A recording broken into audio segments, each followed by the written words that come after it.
Abra sua Bíblia no livro Evangelho segundo Marcos. A palavra, sentado como você está, Marcos, no capítulo 5.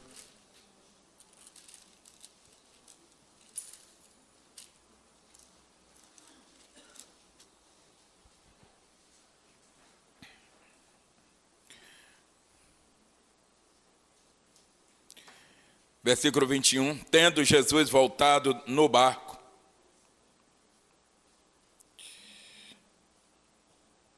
para o outro lado, afluiu para ele grande multidão, e ele estava junto do mar.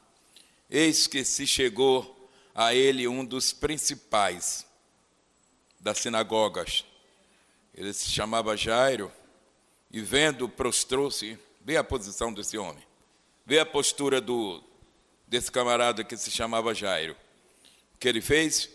Prostrou-se aos pés do Senhor.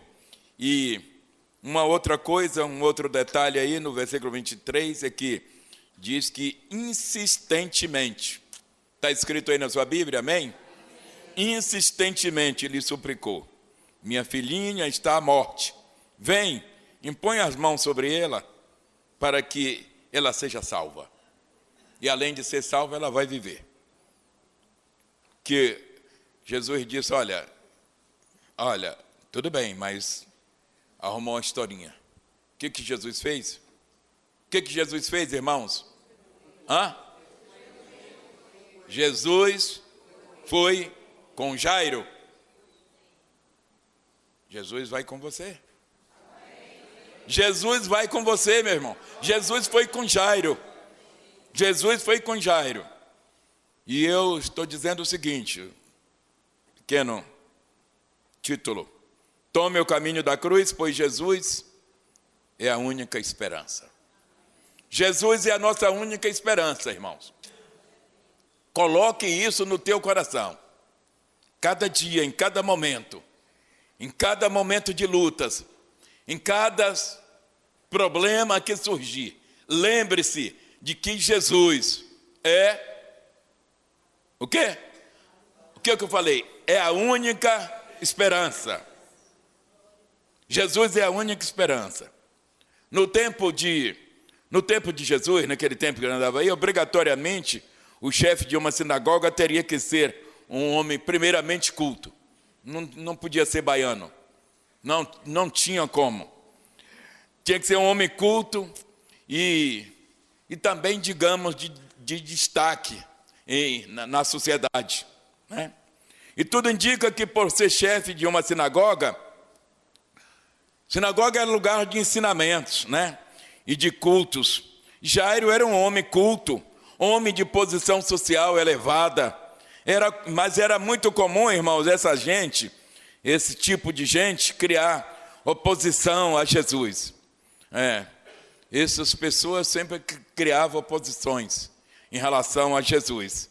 Então, não é diferente nos nossos dias. Hemos visto tantas pessoas aí criando obstáculo em relação à igreja de Deus, né? Então, é o retrato da igreja de Deus hoje. Comumente, essas pessoas tinham ciúmes de Jesus, né? Torciam contra o que Jesus fazia. Então, pode-se dizer que essas pessoas eram contra o caminho da cruz. Era inimigo da cruz de Cristo, como dizia o apóstolo Paulo. No entanto, o procedimento daquele homem chamado Jairo foi totalmente o contrário. Jairo pôs de lado os seus preconceitos. Ele deixou a sua vaidade. Jairo nos ensina com a sua postura, irmãos, uma postura de humildade. Ele se sujeitou ao Senhor. Ele prostrou-se aos pés de Jesus. Jairo reconheceu Cristo como sendo a sua única esperança. Naquele momento, Jairo reconheceu em Cristo que ele era a única esperança. Você percebe que a partir daquele momento, verdadeiramente Jairo tomou o caminho da cruz. Quão bom seria, né, irmão, se todas as pessoas, independente de posição social, de raça, de cor, de status, de se nasceu em Minas ou se nasceu na Bahia, dependente de qualquer coisa, se tomasse o caminho da cruz. Que seria muito bom, né, irmãos? Todos tomassem uma posição, tomassem o caminho da cruz. Pastor Otávio dizia no culto de domingo à noite que o caminho da cruz não tem atrativos. Ele dizia que o caminho da cruz não tem atrativos. Não é nada atraente. E eu concordo com ele. Mas feliz é o homem que verdadeiramente toma o caminho da cruz, irmão. Feliz é o homem, feliz é a mulher, feliz é o jovem, a jovem que verdadeiramente toma o caminho da cruz. Tomar o caminho da cruz significa seguir as pisadas do mestre. Já imaginou isso? Tomar o caminho da cruz significa se sujeitar ao Senhor. Tomar o caminho da cruz significa um reconhecimento de que Jesus é o verdadeiro Deus que habita conosco, irmão, que habita entre nós. Tomar o caminho da cruz significa, em meio às dificuldades, em meio às tempestades, em meio às adversidades, caminhar acreditando no Senhor, né? Caminhar sem vacilar. Há momentos em nossa vida em que Jesus é a nossa única saída. O caminho da cruz é a nossa única esperança, irmãos. Naquele momento, para Jairo, o Senhor Jesus foi a sua única esperança. E Ele tem que ser para você, para mim e para nós, a única esperança. Jairo ali representa a necessidade humana. Jairo tinha uma filha em necessidade que precisava da atenção de Jesus, pois o caso dela era extremamente grave. Ela estava morrendo. E essa situação fugiu totalmente do controle de Jairo. Porém, naquele momento, Jairo depositou toda a sua fé no Senhor Jesus. Glórias a Deus. De um modo, digamos, figurativamente falando, todos nós temos em nossas vidas, nossas filhas, que precisam da ajuda de Jesus, irmão. No nosso dia a dia, deparamos com situações que de tão grave chega a fugir do nosso controle. E então temos que exercitar a nossa fé. Às vezes, em algum momento, fica difícil demais em nossa volta. Temos que exercitar a nossa fé. E por que exercitar a fé? Porque a situação em que enfrentamos, por muito difícil que seja, por muito grave que seja, irmãos, pode até fugir do nosso controle. Pode fugir do meu, do teu, do nosso controle, mas nunca vai fugir do controle de Deus.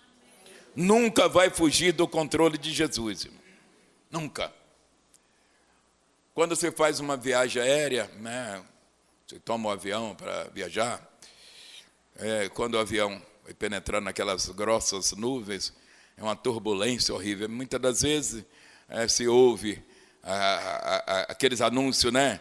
Senta, todos sentados, se afivele, ou ponham o cinto, aperta o cinto, né?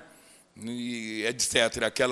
Aqueles anúncios para que as pessoas fiquem atentas, porque é turbulência, aquelas nuvens grossas dão uma turbulência, treme, parece que tem uma porção de paralelepípedo embaixo, uma rua de paralelepípedo, muitos quebra-mola e o avião vai sobre os quebra-mola.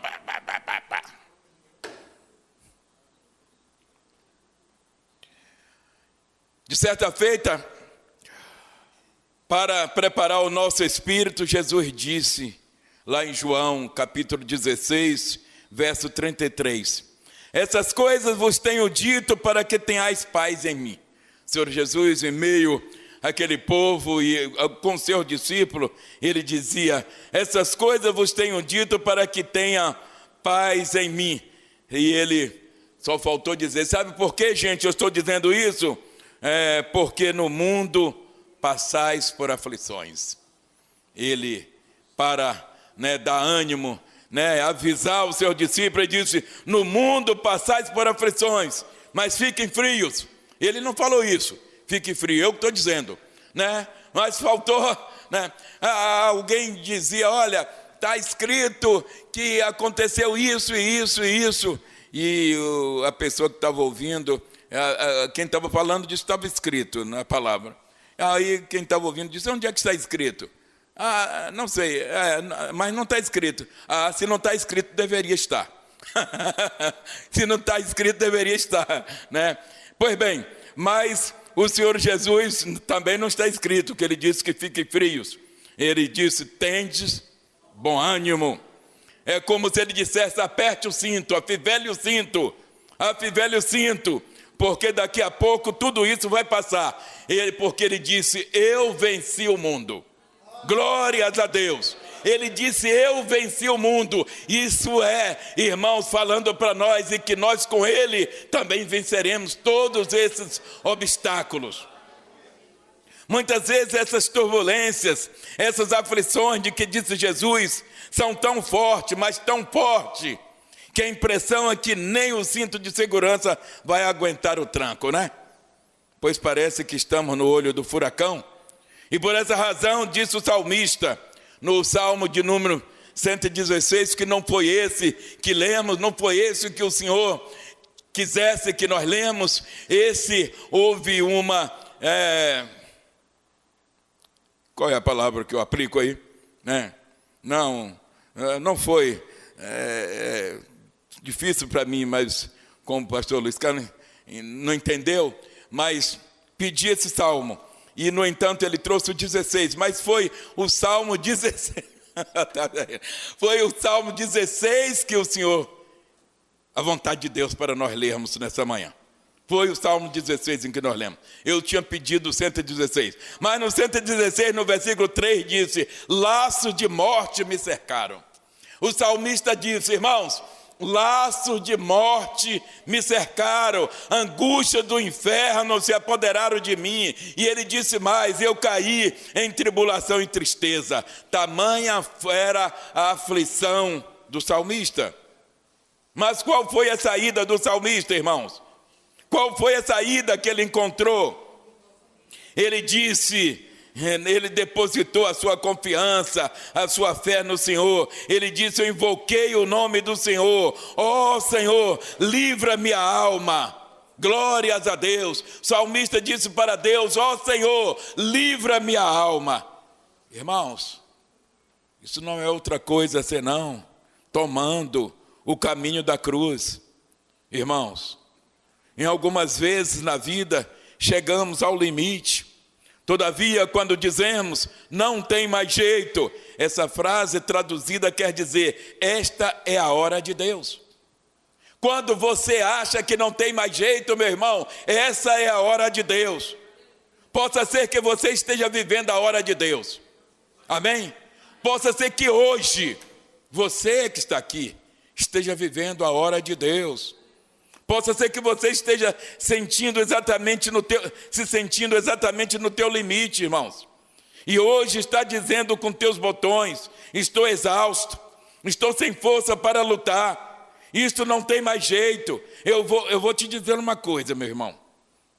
Quero te dizer, se você verdadeiramente tomou o caminho da cruz, Deus em Cristo está tomando para si essa tua luta. Se você tomou o caminho da cruz, Deus está tomando essa luta para Ele. Lutar a sua luta, guerrear a sua guerra. Porque assim Deus fez com o salmista quando clamou a Ele. Assim o Senhor fez com Jairo. E assim Ele fará por você. É assim. E Ele está vivo, Ele vive e reina. O Senhor Jesus vive e reina para todo sempre. Você pode dizer amém? Ele fez com Jairo. A Bíblia diz que Jairo se mostrou insistente. insistentemente lhe suplicou: minha filhinha está à morte, vem e impõe as mãos sobre ela para que seja salva e verá. Nós lemos esse. E o verso 24 do texto que nós lemos, 21, 22, 23, 24, no 24 diz o seguinte: Jesus foi com ele. Que maravilha! Glórias ao Senhor. Glórias ao Senhor. Jesus foi com ele. Olha a garantia para a solução do problema, meu irmão. Jesus foi com ele. Essa é a garantia da solução do problema. Quando nós clamamos a Jesus, ele não só nos atende, mas ele também vai conosco. E ainda que o problema seja extremamente grave, se Jesus vai conosco, significa que é a garantia da solução do problema. Quando Jesus vai com você, significa que é a garantia da solução do problema, meu irmão. Pensando bem, olhando pela ótica dos céus ou pela ótica de Deus, o crente nunca chega ao seu limite. Já pensou nisso? O crente não chega ao seu limite, irmão. Quando ele acha que já está no seu limite, ainda lhe resta a melhor oportunidade de sair vitorioso. Sabe por quê? Porque Jesus é a sua única esperança. Lucas, vê se tem o livro de Lucas. Na minha Bíblia é depois de Marcos. Vê aí se tem na sua. Lucas, capítulo 8. 8 é depois do 7. Tá bom? 8 é depois do 7. Livro de Lucas. É a mesma narrativa, mas nós vamos ver agora no livro de Lucas, no capítulo 8, 49, verso 49. 49. Encontrou? Vamos lá, para nós ir embora. Vamos lá que eu estou atrasado. Falava ele ainda quando veio uma pessoa. Ele quem? Jairo. Jairo, quando falava, né? Falava ele ainda quando veio uma pessoa da casa do chefe. Falava Jesus, né? Chefe da sinagoga, dizendo: tua filha já está morta. Não incomodes mais o mestre. Mas Jesus, ouvindo isto, lhe disse: não temas, crê somente, ela será salva. Glórias a Deus. Crê somente, e ela será salva. Tendo chegado a casa, a ninguém permitiu que entrasse com ele, senão Pedro, João, Tiago, e bem assim o pai e a mãe da menina. E todos choravam e a pranteavam, mas ele disse: não choreis, ela não está morta, mas dorme. E riam-se dele, né? Riam-se de quem? De Jesus, porque sabiam que a garota estava morta. Entretanto, ele, tomando-a pela mão, disse-lhe em voz alta: menina, levanta-te. Voltou-lhe o espírito, ela imediatamente se levantou e ele mandou que lhe desse de comer. Seus pais ficaram maravilhados, mas ele lhes advertiu que a ninguém contasse o que havia acontecido. Glórias a Deus. O Senhor continua no trono. Jesus Cristo continua no trono e ele continua fazendo milagre, irmãos. É tão somente crer. Mas você percebe que quando Jairo suplicou a Jesus que fosse com ele à sua casa curar sua filha, que estava nos momentos finais da vida, né?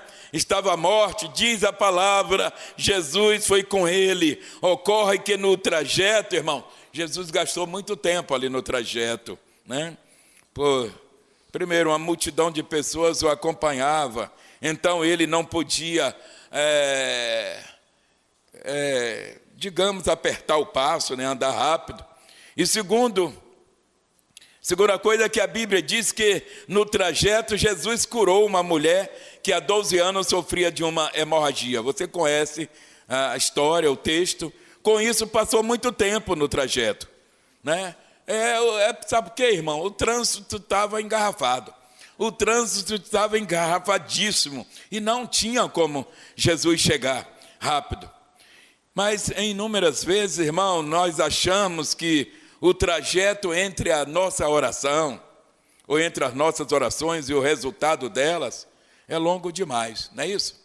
Nós oramos e não vemos o resultado, né? O trânsito fica muito engarrafado, né, irmãos? Então ficamos, o que acontece? Ficamos impacientes, né? Ficamos desmotivados, e muitos até desistem, né? Mas este não foi o caso de Jairo. Jairo perseverou insistindo, e você vai perseverar insistindo. Amém? Irmão, não existe nada tão bom que não possa melhorar, né? As coisas estão bom, está bem, está legal e pode melhorar sim.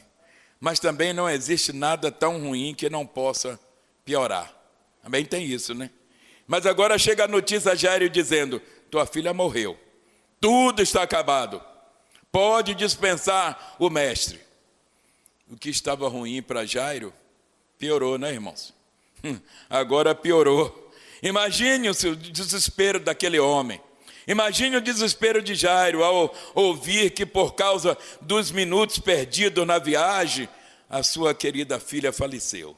Imagine como aquele ficou. Mas 3 coisas que são bastante naturais em nosso entendimento, irmãos. Primeiro, a nossa razão diz: crer no que é possível. Crer só no que é possível. A segunda coisa é que a experiência diz: nunca vi ninguém voltar do túmulo, né? Nossa experiência do dia a dia pode dizer isso.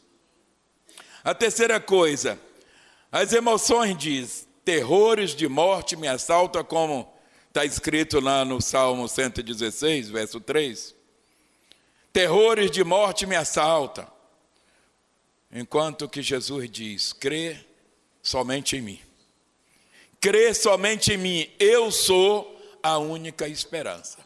Jesus é a única esperança, irmãos. Jesus é a tua única esperança. Você crê nisso? Diga amém. Você está numa situação de dificuldade? Vem aqui na frente agora, eu quero orar com você. Feche a sua Bíblia.